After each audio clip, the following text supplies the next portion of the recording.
oyster. So next time you guys are gonna want to join. It was really fun. Thank you. All right, Terry. I have 2 bucket fills, but one of them just left the room, so I'll wait till she gets back. But the other one was for Rick, because last week, remember when I asked that really stupid question at the very end? You know, Of the meeting? Yeah. He called me right away and went, I'm sorry I had to make such a quick da da da da. But he explained a bunch to me, and because I've had, you know, where I asked about another agent wanting to use my pictures on a listing. Yeah. And this is something I didn't realize, that I really couldn't say yes or no. Those belong to my photographer. So I had to reach out to my photographer and see if he wanted to let him use. any photos. It didn't belong to you if you They bought don't. them. For copyright. You I can don't get, think that's if true. you sell anything or if you allow them, whatever. I didn't know that. That's what it totally blew me away. So if anybody has anything else to say, bring it on, because It's kind of like when you buy a song from iTunes, you're not buying the song, you're buying the right to listen to Right. the artist's song or the label song. Yeah, I think it might depend on your photographer. I would see what their copyright release says, because I know that when I buy mine. Yeah, like even if like wedding pictures for example and stuff, like they either give you like 20 or they give you all of them and you have the right to do whatever you want with them. So like if the photographer is taking them and they buy them and they give you them, you should be able to do whatever you want. but you I guess I don't have enough information to know what the right answer is to that. So I'm glad he answered your question and you still contacted your photographer. You know, honestly, I would love to talk, kind of maybe have a mastermind on stuff like that, because it really frustrated me seeing Yeah. my pictures on Yeah. that listing. We Really. will note that for another meeting. Yeah, because I would like to address that, because it really bugged me. I was like, come from contribution Yeah, or say no, yeah. get your own. It was really hard for me. But the other one was for Delana, who's still not here, but we just got together and I had some questions as far as new construction and stuff like that. So it was great There to she get to is. talk. Yay, you're my bucket fill. Oh. So yeah, just getting to pick her brain on new construction stuff and that's awesome. Awesome. Thanks. She bought coffee. And you're back too. All right, who else? Who else has bucket filled? Or something good that's happening? I had something good. Last Saturday, we did our first dwellings gumbo open house, which was, my dad used to do it. And we reprised it. And I've never made 2 huge pots of gumbo for 100 people before, but I learned a lot. Yeah, it took 3 days, which is fine. I mean, it always takes 3 days, but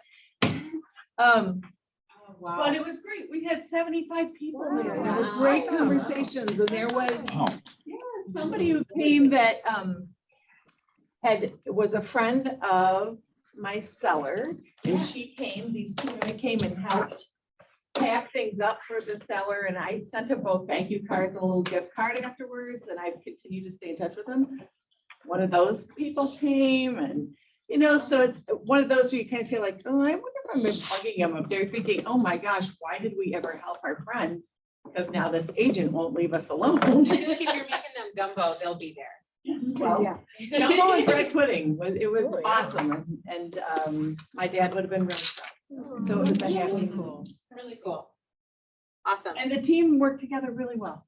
Maddie, Paige, and I, all of us making the gumbo together was fun. Awesome. Who else? Anything good? Any bucket fills?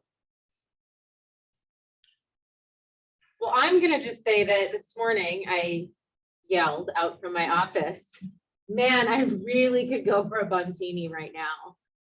Didn't know that you were gonna bring buntinis today. You know what they're called?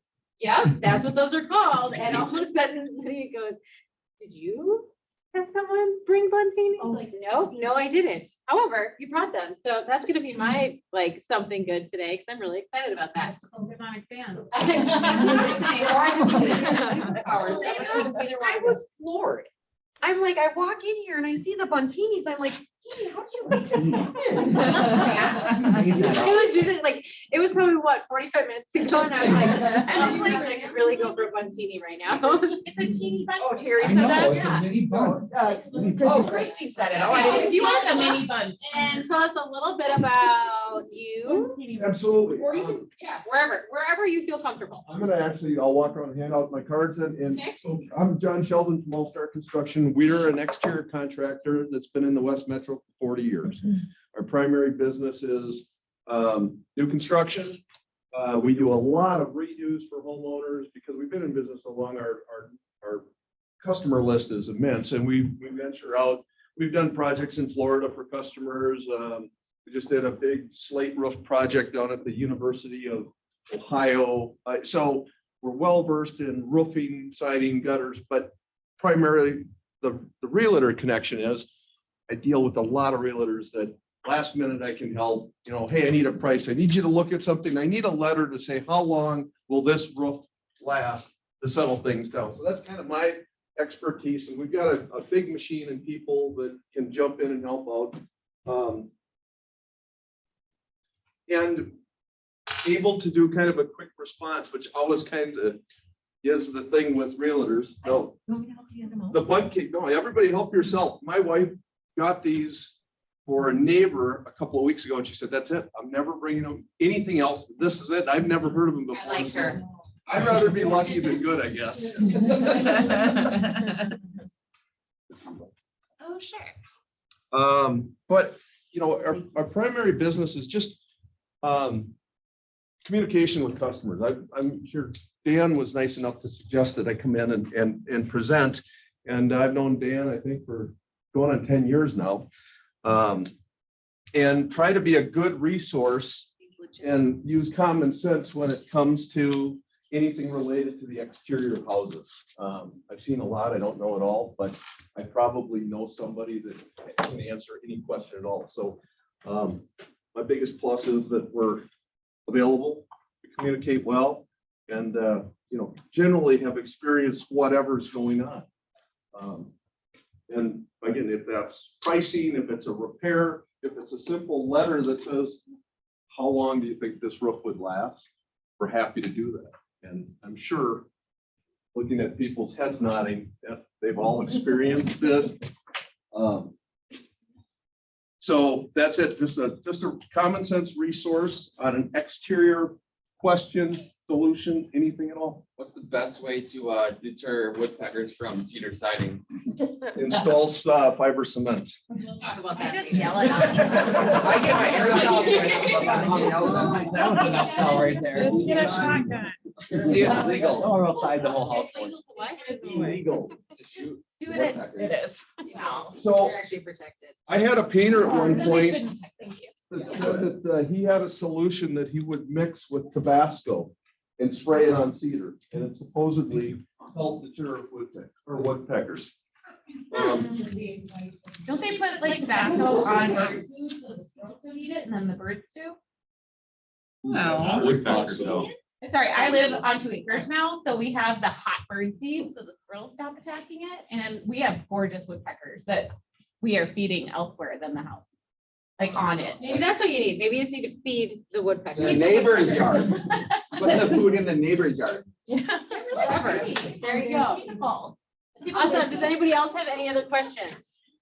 So you've got my card information, please call, any questions, anytime, you know, if it's an emergency, let me know that.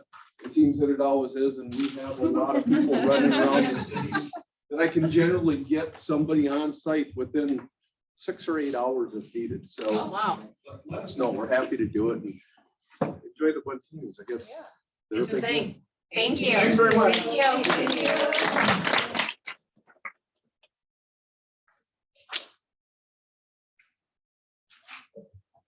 All right, so we have some really cool classes coming up. So you guys have obviously seen that we have done the centralized calendar kind of between the 4 market centers. I mean, right off the bat, who is liking that you get introduction to other agents and different faces and different opinions? We like that? Awesome. So Tim, our very own, is actually doing it here tomorrow at 1 o'clock.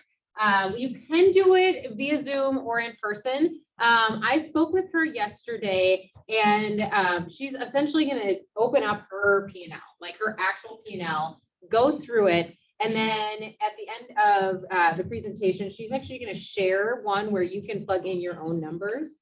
So you'll have a P&L at the end of that class. So it'd be well worth your time to see how she uses it so that when you receive that from her, you know how to also function in it and where to plug and chug numbers and how she's using cost of sale and whatnot. And she's really excited about it. I'm really excited. We went through some cool questions on, how you're going to net, how you find the difference between what is your net, right? And then what do you do with that? What do you invest into your business? What do you invest into wealth building? What do you invest into just lifestyle? So it's not just how to go through it, but how she's using it to move forward in her life as well. So that's tomorrow at 1 o'clock. Yeah, Terry. I was just gonna say a huge, kudos to Tam for this, because she really does make it an open book, and she's probably the reason that I won't end up in jail for my real estate. Wow. I mean, that should have been a bucket fill earlier. That's the bucket. Right there. But yeah, it did make all the difference to making things make sense and Yeah. being able to have a place to put it all. That was huge, and she's just really good. Yeah, and if you guys have agents that don't have a P&L, if you're brand new and you're like, okay, maybe I don't have anything to put in there yet. Awesome, that's okay. This is like a starting block that most agents never had when they started, and they probably don't have now. I know that there's a ton of agents, because I talk to them all the time, that when I ask, are you up to date on your P&L, or do you have one? And they're like, what's that? A profit and loss. What's that? So that's a real thing. There's no shame in that. This is an opportunity. And if you know of an agent, maybe not in this brokerage, have them come along. It's a unique opportunity. And then we have leverage statistics in your marketing. And that's with Jason Spars on Tuesday, March 8th. That is via Zoom, correct? Okay, awesome. New lease to purchase program. Home Partners of America is doing a lunch and learn on Wednesday, March 9th. And then Twin Cities market update with David Arbit. I don't know if you guys have ever heard him speak on the numbers. This is something that's going to be really good. And I think it's going to be really good always, right? However, right now numbers are really wonky. Inventory numbers are a little wonky. Contracts written, those are lower. And, it's one, how can you use those appropriately to get people back into, listing their houses and getting that inventory up? So that's next Thursday, March 10th, and that is actually at the Minneapolis Lakes office at 1 o'clock. Yep. And I didn't even tell Ashley to talk about family reunion. However, I got you. this is not a plug to go to some place for just like a random reason, right? This was my very first family reunion as a team leader. I have been to various family reunions and mega camps as an agent and would not miss it. No matter what stage of my business I was in. And this family reunion, we were there with 4 market centers, and it was really odd for me as a team leader. We only had 1 agent there, right? And all the other market centers at least had like 10 agents there. And I know the agents didn't come there because they just wanted to get away and party or whatever else, because they all showed up to all of the sessions and got some really, really great nuggets and awesome networking. So that being said, I would just like to start now. This is in August, but Mega Camp is the next opportunity. And not only is it for that, but the camaraderie that you get as an office. And I know we've been talking about that a lot, right? Like, hey, let's get back together. Let's do something fun. Or, watching those offices together, like go out to dinners, or they met and they kind of masterminded about things as they were walking to these classes, was really cool to see. So my goal is to see our office have at least 15 agents down to Mega Camp. The shorter time period is it's in August, so it's before school starts. So I know things can be a little wonky with kids, but registration is open August 23rd and 24th. Who do I know that's interested in going or already signed up? I know Ashley did, Jelena, Chris, interested. All right. Let me know who signed up already. Or is that hotels and whatnot? Because that's the other thing. You already have yours too with Kevin. Okay, Kevin's coming. Kevin's coming. Kevin's coming. Hey. What you got? Hey, Kevin, what do you got? So as soon as I was sitting there watching family reunion from my desk going, oh man, I'm missing out. And they said Mega Camp is there. I booked my ticket for Mega Camp. I booked my flight for Mega Camp, and I booked a VRBO that sleeps 16. Can I say that you weren't the only one that text said you had FOMO? I got multiple texts from agents as all that was happening. So it's a real thing that we missed. We missed that in-person fun of like hearing from these agents and being together as an office. So I have the VRBO is 2 houses. It has a pool in between. Some of you already said you're in, which is fantastic. I sent it to some. My vision is to fill this place up. It'll be super cheap. The average night I think is like $277 at a hotel. If we fill this place, it'll be like $50 a night. So some great savings that way. And we could have a pool party. And pool party, and I think it's a great spot to also like Like a frat house. maybe invite Pull some it up here, people sharing over event. or just relax. It's less than a mile away from the convention center. Perfect. So I think it could be an awesome time to be back together and fun and all that. What city? What city? Austin, Texas. Yeah. Thank you, by the way, for booking that. I got really excited. I think we were sitting in a class and all of a sudden I get this, it's Heather, mine, Kevin. We get this text from Kevin and he's like, hey, I just booked this place. And it looks like sleep 16. I'm like, is he kidding? Is he kidding right now? Nope, he was definitely not kidding. Yeah, it'll be a lot of fun. So, Awesome. Does anybody have questions about Mega Camp or family reunion? Like, what is it? Or I guess I'll just kind of go into detail. Family reunion and Mega Camp are, yeah, Jim. Yeah, they're very different. They're 2 very different events. The Mega Agent event has many more breakout groups where you can sit and brainstorm with your colleagues, people that are doing similar types of business as you, or to sit in groups to take your business to that next level. So I think they're switching things around a lot because family reunion was very different this year as well. So what we used to know on some of these might be even different than what it might happen this year. But the number one thing is in Mega Camp, there's always amazing panels, and we always go over where we are as a nation and as like. We'll talk about Canada as well. We'll talk about how that compares to US. We'll talk about worldwide because we have, offices across the world, right? And then Gary does, his speech on where he thinks things are going, talks about our competition and real life situations that are happening. And then it kind of breaks those off into different sections of where you're at in your business. This year at Family Reunion, they essentially only had specific to what you're doing, which I thought was great. And I think that's what they're going to do with Mega Camp as well. If you were in leadership, everything was leadership all day long. If you were a single agent, they had like one session each time period for a solo agent. If you're thinking about putting an admin or, getting an admin, they had sessions just for that. And then if you were building in a team or if you were expansion, they had sessions just for that. So I think they're learning that focusing on your one thing, and they have topics for that one thing you're focusing on in each breakout area, which I think is really cool. So it's a time to focus and get as much information as you can for what you want to do with your business. All right. You guys, I am so excited about this. So we had our February listing contest. This is the very first listing contest that we had with all 4 market centers, right? And all 4 market centers kind of, I think, didn't realize who Minnetonka was. Like they were like, oh, Minnetonka and Chico are part of our group as well, right? So me being the competitive human being that I am, I was really excited about winning this contest or having our office win this contest, right? Which sparked a specific team that was really excited about winning this contest. So the overall winner from all 4 market centers is actually the Homers Group. I think it was Justin or Jeff came up to me and Michael Caslow, who was on the panel, they're like, who's this Caslow guy that got first, like the second and third week? And the same happened vice versa. Kaz was like, who's this Homer's guy that came up and did whatever? So it was really cool to see that.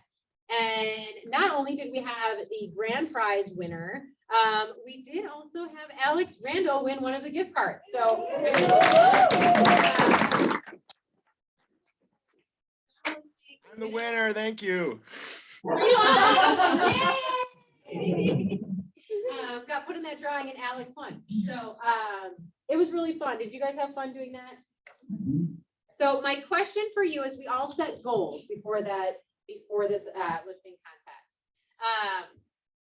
We don't even have to show hands. I just want us to reflect on where did we end up with our goal? How many people hit their goal of what they made for that listing contest? Jelena, Jim. Christina was like, I think. That's awesome. And do we feel good about the activities that we did, even if we didn't hit the goal? Okay, what were some of the struggles we had in reaching the listing goal? And this is all questions asking, because as we think of lack of inventory, right? What are the struggles that we're having with that? Either, getting listing appointments or actually getting the listing once we're there. Finding move-up houses. So it's that weird vicious cycle of there's no inventory, so I also don't want to put my house on the market. Because the reality is the only people that can affect this inventory are the sellers themselves, right? And every time people pull back and say, but I'm not going to find a house, that's one less house going on the market, right? Because I mean, every person that's selling has to find something. What else? I mean, how can we, let's go into a mastermind on that right now. How can we combat that objection? I mean, I think everybody's hearing that, right? Like, I don't have a house, I won't be able to find a house. I guess one thing is we do expect that the supply, it always has. So why would it be different this spring? The supply is going to go up. So at least there's hope that you're going to see more houses come on the market. That's one thing. Having the conversation with the client about whether or not they'd be willing to do an interim rental and let them know that, you know what, we're going to coordinate that move for you, make sure that it's really easy. We even have, a couple agents in our office with Eric and Ryan that have multiple rentals that could be options for you. The rentals that we've not had any trouble actually finding a rental in that situation. Yeah. Because I think people are aware, I think landlords, Derek, correct me if I'm wrong, but are aware that there's a super high need right now for rentals. So that's an interim, and it gives them the time to find the right house at least a fair price, rather than feeling like they have to. So with those rentals, where are you finding them? First network. So here, the network here and with other realtors, Okay. letting them know that we have a rental need. Nobody can see that, right? Okay, so along that line, can we develop a thing like within the office, like who are those people? Because I've never done this, and that like throws a panic thing Who are for me. what I don't people? want to. Yeah, who to talk to? Oh, for rentals. So the Yeah. other thing is, so Zillow, Trulia, and Renters Warehouse online. Those are the ones, and I don't do it, Jordan does, but she looks and identifies properties for clients. 400 doors. 400 doors. Yeah, that's good too. But it is just sending out. There is a building in Eden Prairie. I don't even know how to spell that. 12, and it's like essentially a reload corporate housing building that you can do monthly rentals. They come furnished, and you can do month to month with a large deposit, but it's really reasonable. I Where's don't know the that? name of it, but I can get it. Oh, that'd be It's in Eden great. Prairie. Okay. as well. Thank Yeah. you. Yeah, I know that build. I can't remember the name. Yeah. either, but- Okay, so my question with that, are you finding the rentals for these people? Like, is that part of your listing at like? Absolutely, because that's a major objection for them. And, being able to handle that piece, if that gets you the listing and gets them to capitalize on the current market conditions, then it's a win. Do you find it fully furnished? So then they put all their stuff in storage, just kind of. It depends. I mean, it's, the last couple, we've had a number of, I think last year we probably had 6 or 8 clients that are in short-term to moderate term rentals, while building or what have you. And it's just a mix. I mean, sometimes they fill the pod and they don't take anything out of the pod. when they do their move, they move to the rental, you know, and then they move into the new house once we find them the new house. I'd say the majority, they're taking their own stuff. moving Yeah, they're twice. taking their own. So if they're moving twice, is it like 6 months? Is it a year? It's a year? Okay. 6 months to a year, depending upon the, Okay. again, you know, it's common with building. You know, that a lot, that opens the door for them to build too. You know, and building is delayed right now. It's taking longer to build instead of 4 months, 6 or 8, you know, so. Or 10, it Yeah. depends on how custom it is, so. Okay. What else? How else can you work around that objection? Because I think that's important. We probably all have these leads, right, that are sitting there, but they're like, oh, I don't want to do it until the inventory goes up. Show them pendings, Okay? right? Or even closed In what in the sense? last 90 days. Don't Because- ignore the list, right? Right, well, at least if they're closed, then you can see what they actually sold for, kind of set expectation. And then also, I don't like doing this because I'd rather list and sell the house, but I just had a client shift and we got them qualified to purchase without selling because it's an absolute, like 99.9% chance we're selling their house in Golden Valley at 350 in a day. You know, so it's a guarantee that that's gonna go. They have that comfort then to do a bridge loan. So talk to the lenders and get out there and find a house. So. And the motivation there is the sooner you find a house, the sooner we put yours on the market with the low inventory and the higher sales price we're gonna get. So because they have to be motivated to buy, you know, rather than, oh, well, we can now take our time and we'll buy something this summer. So. Is anybody doing the contingency upon finding a house to purchase? You have to put a specific date or, Yeah. I mean, like, there's gotta be some sort of. Can honor before, and you can say they'll either for sure move at that point, or they're not gonna move at that point. Well, my question is, at that point, do you now not have like multiple people that want your seller to move? It's not just you as the agent. Now you've got the buyer's agent wants this person to move because they want to close on that house that they're selling. Those buyers want that person to move because they want to move into the house. Do you think at that point you could actually like ask that other agent, what do you guys have that they're looking for in this range? And do you think that they would also go out and try to search for that? I mean, that's a question. I know I would. If my buyer was in love with the house that they just won in 55 offers, I guarantee at that moment, if that's the only house and they got it, I'm gonna try to help that seller find a house with you as a listing agent. So we had one buyer just did this, and that's the only way that they could win, and there was like 12 offers. So it was the last. You were representing the buyer. I represented the buyer and the Yeah. seller said a home of choice. She's a Keller agent in Apple Valley. She's great. Yeah. 4 years in. She's like Jelena, just a superstar, right?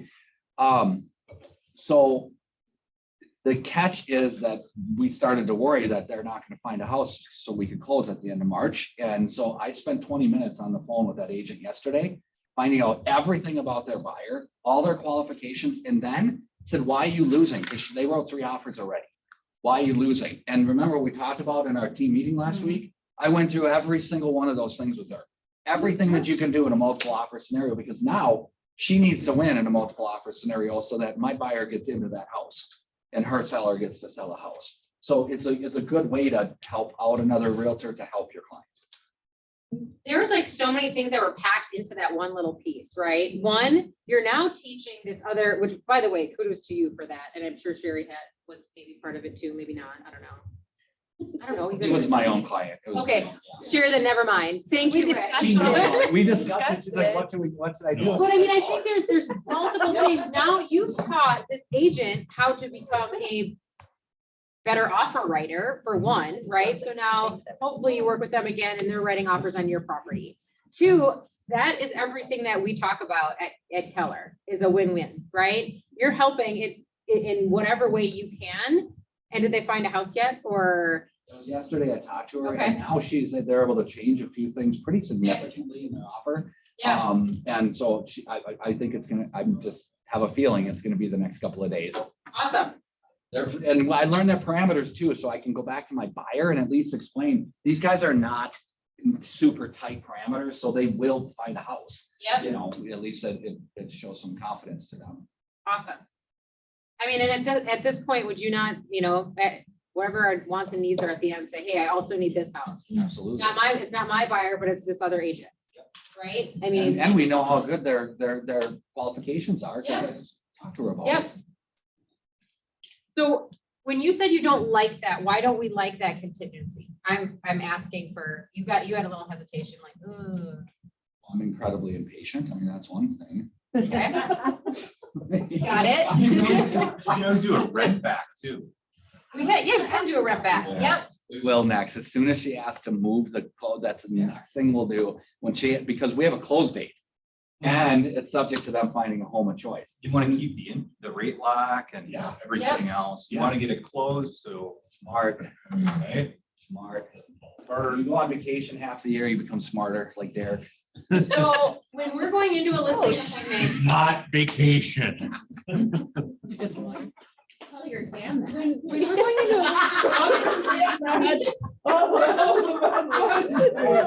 He was, Tell your Tam that. he just- I gotta use that one. can't see Derek, he's just very much glowing over here with his tan. Right. Is intense. Now he's kind of red faced. Either way. So are we telling anyone that doesn't want to list, are we talking about these things? And this is an actual question. Are we and does it change their mind? Sometimes. Yeah? Jim, you said sometimes. It all depends on their circumstances and their motivation. And that's why you have to just keep digging down and down and down to find out, Okay. why do they want to move? Why are they thinking of moving? Okay. And sometimes the motivation is strong enough that they're going to go with the bridge loan. That's what I had in my last one. It was a bridge loan. Yeah. Perfect. It worked because they wanted to be near their family and the grandkids. Okay. Huzzah. Why not get a loan now versus in 3 months when the rates are higher? I mean, so there's just a lot of positive things about it. So I don't know, who all watched Family Reunion on, like, digitally? Anyone? Okay, did you guys see, well, if you didn't watch it, no, you didn't. Did you see the slide of affordability at all? Okay, so when this slide, so I posted it on social media, but when the slides actually get released, we're gonna go over some of those in one of the team meetings.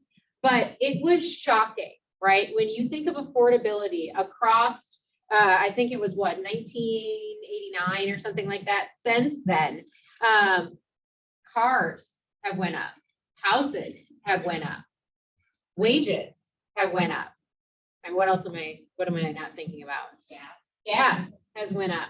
And the only thing that has went down is mortgages, right? So all of these things, when you see that, it goes up, and yet the ability to, have a mortgage, and it's actually cheaper, has went down. When you talk about it like that, this slide, when it comes up, it needs to be printed and put in everybody's listing presentation. Everybody's buyer's presentation. Why? Because everyone says, oh, but the house prices are so high. I don't want to buy it. I'm going to overpay. I'm going to do this. I'm going to do that. That's great, right? I get it. That's how you feel. And here's the reality, right? Is that you actually can get this mortgage for cheaper, and it actually makes sense to buy right now at whatever price point, even if you believe you're overpaying. Broke everything down. It's incredible. And I think when we go in, and I think that's the other part of Family Reunion and Meg Camp, when you go into that session, you're honestly the economic specialist of your area, right? We go in and we have all these things that we call sales. We're like, oh, we're selling houses. No, you're not. You're not really selling houses, right? Like, you have to know your numbers, and you have to know the reasons why it is the right time to buy or sell. If someone asks you that, I'd love 3 people right now to tell me they're like 2 seconds why it's the right time to buy or sell. Who wants to volunteer? 3 people are going to, otherwise I'll just call on you. What's your spiel? This is our job, so I want to hear it. Derek. Housing affordability is at an all-time low Oh, tell me more about that, Derek. because of the low interest rates. Okay. More than offsets the high pricing. Awesome. which That's means that interesting. your dollar today buys you more house than it did a year ago, 5 years ago. Anyone else say that? But I mean, but honestly, right? So somebody wanna else, fact and check there's, it. I honestly want to hear that. There's nothing good or bad. I want to hear what we're saying so that when we go to these appointments, we get the clients, right? To say that again. Jared, can you say it again? Not a chance. He's like, well, that's actually not my spiel, but I came up with it and it was really I just good. thought of another one. Housing affordability. Housing affordability is at an all-time low. Because interest rates are low, your dollar purchases more now than it has last year, 3 years, 5 years ago. Which offsets the high price of housing. Okay, so obviously he said it enough because he actually completely said it exactly like he did. What other things are we saying? Let's say it so that we can kind of like reiterate and pick them apart in a good way and get it honed in. Christy. It ends up being the reverse of what we were saying in 2011, which is we don't want to chase the market down. We don't want to chase it up either. And so nobody has a crystal ball. We don't know when things are going to pivot or soften or any of those things. And I think we can all agree that as long as rates are low, your payment and affordability of the house is at an all-time like best situation for buyers, whether it's high or low. It's kind of like turning the AC up or down, right? So when you end up with, last my train of thought, I threw myself off with air conditioning. 2011, Oh, yeah. So we don't want to chase the market. Together, one brain.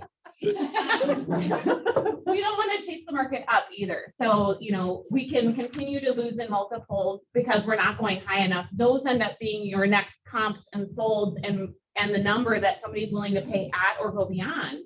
And so as long as rates are low, this is the second part of what Derek's talking about, then we can go ahead and be the winning bid. So we don't look back and wish we had actually got you into something 6 months from now.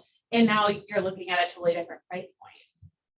I love one piece of that stuck out to me is losing in whatever offer you just did. Because how many people are like, oh, I just don't want to spend that much. That's your new comp. That honestly is your new comp, right? So if you don't get it for another 2 months and that one's now sold, that's now the new list price. And now it's going to go over that list price.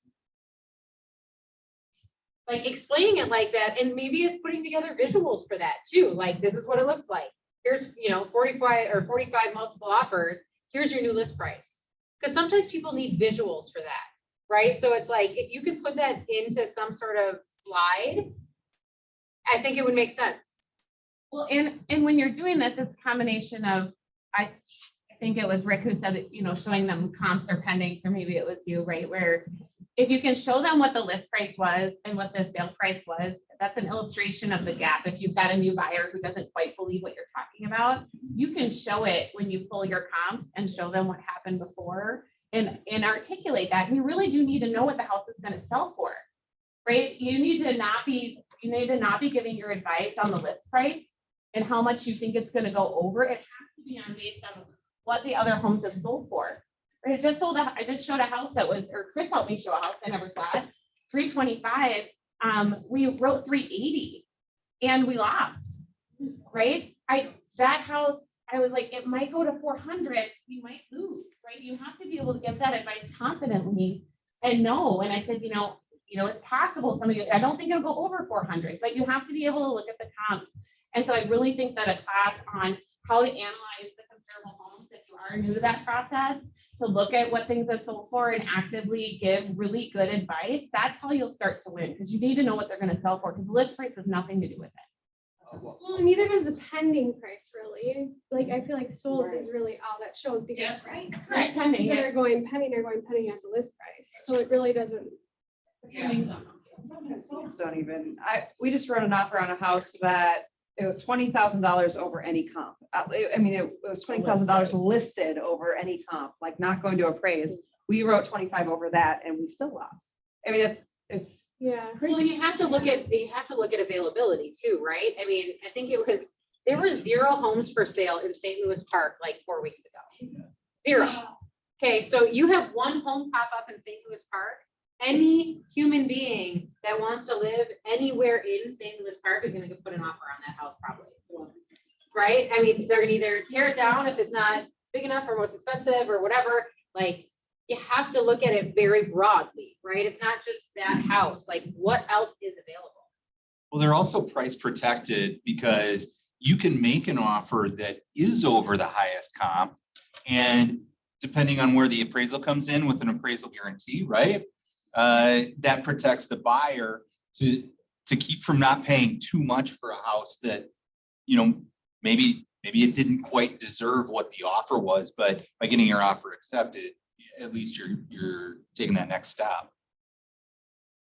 There's another, I think, important component right now that I think we need to talk about, especially when, you know, Jelena is saying, hey, this is a little bit crazy that these prices are escalated. Let's think about what happens in the 2 months when it's spring. I know spring starts in 20 days, but when it's really spring and the market is absolutely flooded by buyers who now are going to move when their kids are out of school. It will be flooded with buyers and there will be a lot more competition at that time and the prices will be escalating at that time. So if there's ever a question, why would I buy now versus waiting until spring? It's really important that our buyers know that prices will go up in the spring and there will be a lot more competition. There'll be a lot more buyers that are out there in the market that are going to drive those prices even more because instead of having 10 offers, you're now going to have 20. So it might not be a bad time to, you know, There already again, are 20 offers. Where are you? 20 versus 40 then.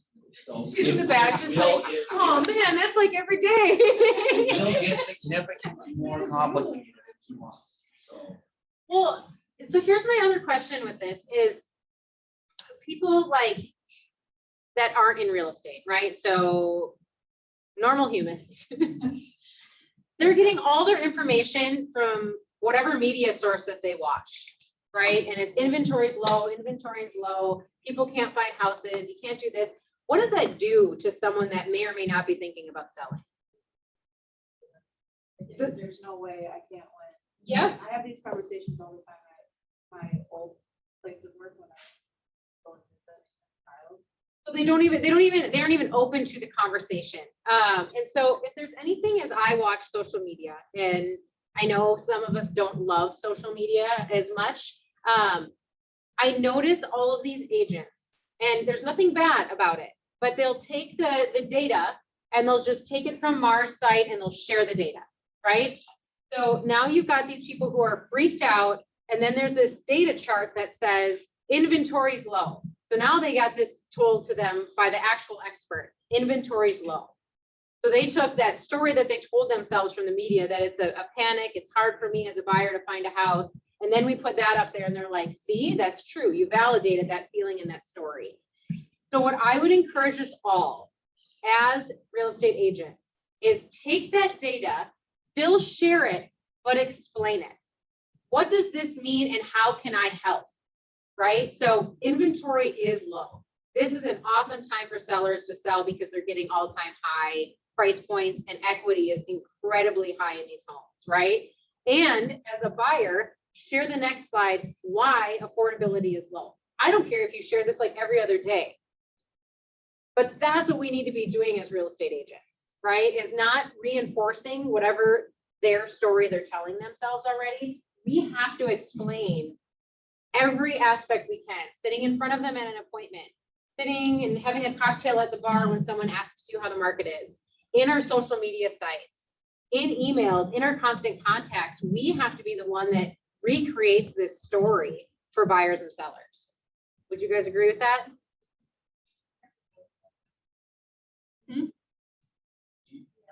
Wendy. One of the things, I'm on that James Shaw morning call and they have been really reiterating, stop saying inventory is low, say that it comes on and goes off so quickly. And I've been talking about the market as a really fast moving current. And that this is absolutely a skill-based market, that the notion anybody can put their house on the market it's going to sell is a little bit of a misnomer.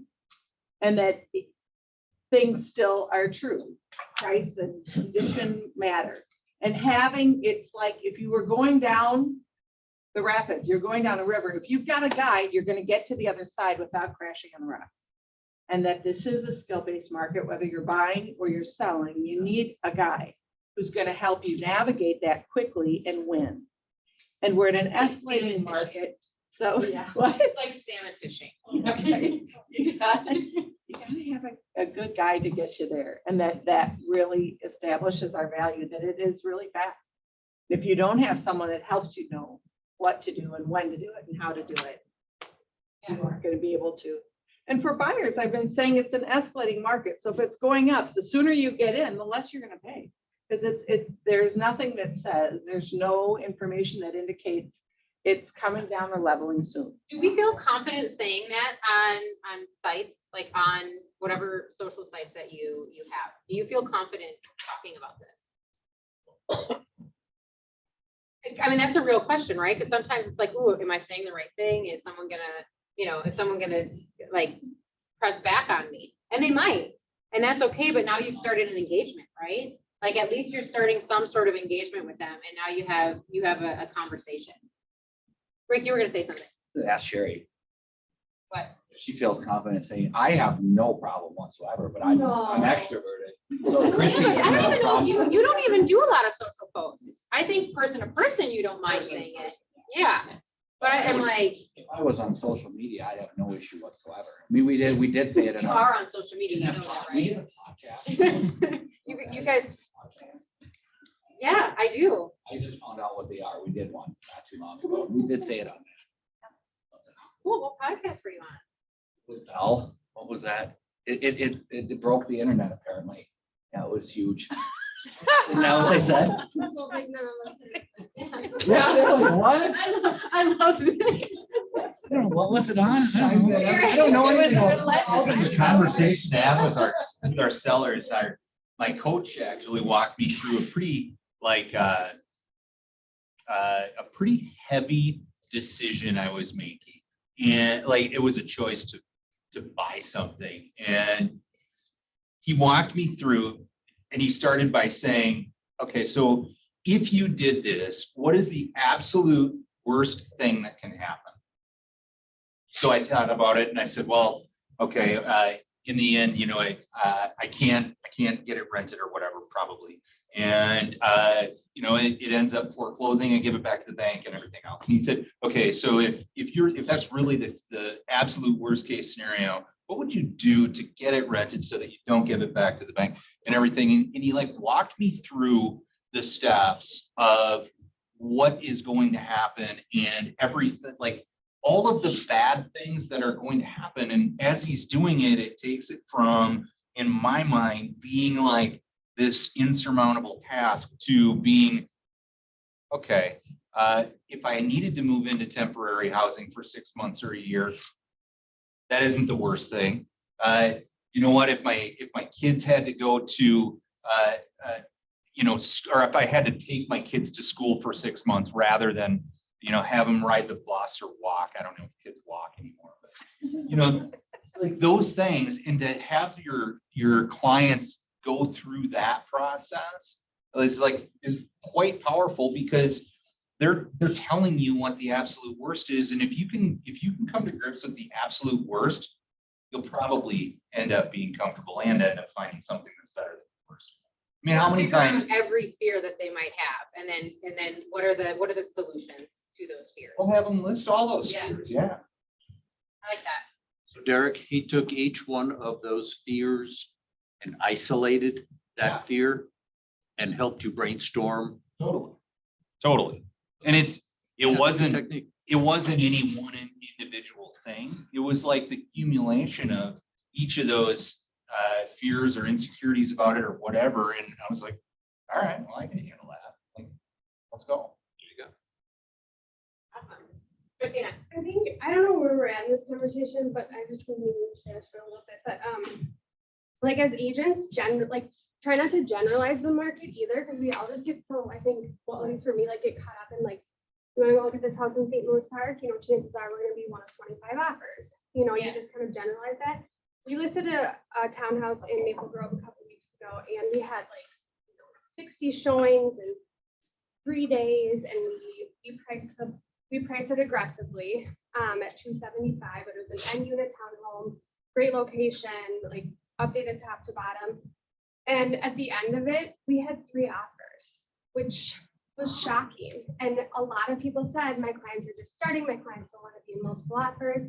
We probably had 8 people express, and then at the end of the day, like, they were like, you know, my client's not interested in being in multiple offers yet. And so, like, the learning experience was from that was like just right, even though, you know, you don't know, you know, like, we only sold it for, I think it was like 5,500 over asking price, which, yeah. So, and I mean, granted, we listed it competitively, we didn't underlist it, but I think that's just, that for me, that was like a wake up call that like, we just need to continue doing our homework and doing our due diligence, because just because there are multiple offers doesn't mean there's multiple offers 25, 35, 40. Yeah. I think that's hard for me to say. I do like you a lot. That was very insightful. I don't like you that much. Actually remembering your banners out loud. I know. Buntini, please. But, Someone pass the Buntinis. yeah, no, I think that's very, very important to understand that this is something, there's only so much that people can handle, that buyers can handle until they wear out of this process, because this is not fun. Yeah. How does that transfer to certain listings? So Sherry and I listed one just a little too high, just a little bit this last weekend. And there was, we got like 15 showings instead of 40, right? Which it was $399, you know, should have had 40 showings. Well, here's what happens. After the weekend, we realized, wow, we don't have an offer on this house. So she sent a note out to all of the realtors who showed it, who lost in multiple offers that weekend, because we know that those buyers went, and we know that a number of them went and wrote on others, and that was not fun for them because they lost. So she sent a note out to them saying, hey, this house is available. I've got great motivated sellers who are willing to sell it at a fair price, and you will not be in competition with other multiple offers. She sold it on Monday. So, and actually for a really good price, you know, so. Did you get more than one? No, got one. You only need one. Who cares? No, absolutely. I just pulled a map search across the western suburbs from like barely Brooklyn Park, right? Just straight down to the barely Shakopee line. Under 400, 3 bedrooms or more. There's 75 opportunities that are not sold. 33 of them are coming soon. And 13 of them have been on for more than 30 days. Are you sending your clients those houses? They'll be the one offer. I like that. Carrie. It is hard when you come off of like a weekend with, I had 2 separate clients who made really great offers. The one I kind of went, I don't know, Sherry, the highest. The second one I went, we're gonna get this baby. Yeah. And there were 2 that were higher than theirs. And it was, you know, it was just kind of like one of those where you get off of a weekend like that and you're going, I don't feel like posting anything on social media going, hey, I got you. Yeah. You know what I mean? You just kind of feel like, oh, this sucks. I think, Yeah. I you know, yeah. I think here's my take on I think a lot of people are exhausted by like Sunday night that are agents, right? Because it's like, okay, we just went through this like bender of a weekend of offers and offers and offers and offers, or you lost out, or there's a ton that came in. And I would challenge you on Monday, right, to almost do a refresh as a reflection, like not a bah humbug reflection, but even if it's like, hey, this is what I just did over this weekend for the clients that I represent, right? And here's the highs and here's the lows. And it's almost like a story of every single Monday, you talk about what just happened in the previous week. And I guarantee people will be like, huh. And then you add in throughout the week, like, hey, here's some stats and information. They're going to take you very serious as a business owner and an agent that works really hard for her client. I mean, through and through. I mean, we have a couple buyers that have been pretty strong about not wanting to overpay for about the last 12 to 18 months. And now they've now spent an extra like $75,000, right? Well, and what Because does they that haven't mean? purchased. That's what's interesting. Like, what does that mean to them? I don't want to overpay. Like, what does that mean? Like you want the home for what it was worth in 2010? Well, they consistently wanted to spend somewhere over, like between 15 and 25 over list. When we Okay. know that 35 to 50 over list gets it done. So now they've been riding that up. Eric, I commend you. Those ones would have been fired back in my day. Been on vacation. Patient. He's been on vacation. Right. All right, I want to be conscious of time. Was this helpful? The reason I want to keep having these conversations is because we reflected on some numbers last month. What was the final closings last month, Heather? The final closings, it did get up to, it's at the printer, 56. We had 56 closings last month, which is not a record month for us, right? And there was a very low productivity of how many agents were writing those contracts. And the reason I want to have these conversations, and I'd like us all to be really vulnerable and transparent, is so that more of us are having more closings, right? We as a leadership team, we as an office, no one is successful if this entire office isn't successful. And that starts with each and every agent reaching their goals, right? And whatever you're struggling with, whether or not it's those conversations or those objections, I would like to hear about them, because then we can bring them up into meetings like this where we can talk through it. I mean, that one objection you talked about, right? Like, hey, we don't have a place to go.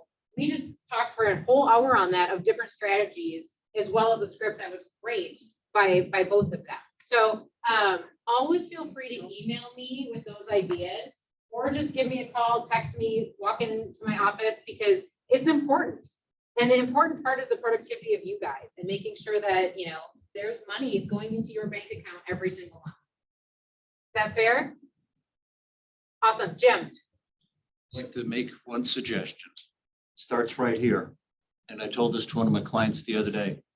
Let's play to win, not play to not lose. Let's play to win. So if you're going to put an offer together, make it a strong offer and to win it. That comes from us right here. So. Awesome. I do want to introduce a new face. Gina is a new agent in our office. Do you want to say a little something? Or are you like, I'm good? Hey, Gina. Kind of sensory overload, and just taking it all in. Loving the process. As you're coming in as a new agent, you're like, oh, okay, wow, this is it. Great. I've loved every meeting that I've been to, and I'm so excited. And if you need anybody to do a showing, Awesome. I am now ready, just trying to learn as much as I can. Do creative homes? Yes. I will not, I mean, honestly, I am new to this whole industry, and I really want to learn. So I will do whatever. Awesome. Awesome. Sake of time, let's do wants and needs to Lydia, unless you guys want, if you want to stay and share. I just want to be conscious of everyone's time. If you have to leave, I get it. Otherwise, we can go through wants and needs right now. Anybody? I need something Ashley. with a garage or shop within 30 miles of Rosemont. I like Under you're like 500. something, Anything with like a separate garage/shop. Okay. Under Chrissy. 500. I've got a sales park listing that went coming soon about 5 minutes ago. It's on 16th. It's $450. It was on the market last fall, but long story with her new construction and the way the weird buyer was that came in multiples, we took it off and waited to time her move. So that's going on. So showing will start Saturday.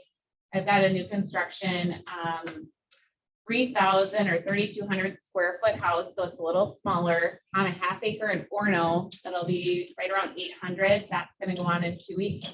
And then I've got a Waconia townhouse that we're listing at 225. It'll sell between 235 and 240 would be my guess. There is absolutely nothing on the market in Waconia. Actually, no townhouses for sale. So that'll be coming on also in 2 weeks. Awesome. Anybody else? This is, Oh, hi, this is Nina. hi, Nina. Hi, I have a listing coming soon on Monday that is in Minnetonka. It's a 4-bedroom, 4-bath with a pool, 4,200 square feet. It's going to be listed somewhere around $750.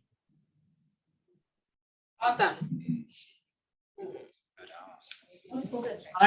I'd love to share. I have two buyers, 600 in the Delano area, and they're looking for larger lot, house around 3,000 square feet, 600, anything out there would be great.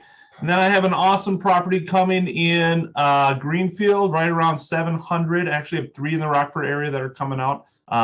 So if you have a buyer that's looking for 3+ acres, Greenfield under 750, reach out to me and maybe we can get you in without having to compete for that at all. Awesome. Nina, there was a question on school district for your listing. It is actually Hopkins. Okay. It's right east of Williston Road. Okay. Anyone else? Buyers in the Rockford area around 550 or under 3,000 square feet or more.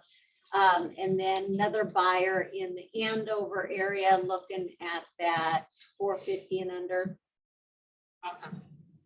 All right. Oh, yeah. Got a 2-story that goes live tomorrow in Imperial Hills. Westside Schools. Pretty much the whole thing has been remodeled. That's going on at 535, 3,200 square feet, 5 bedrooms, 4 beds. Where's it at? Imperial Hills. Awesome. All right. Make sure to get all of those ones that needs to Lydia, and she'll get those sent out this afternoon. Have a great week, guys.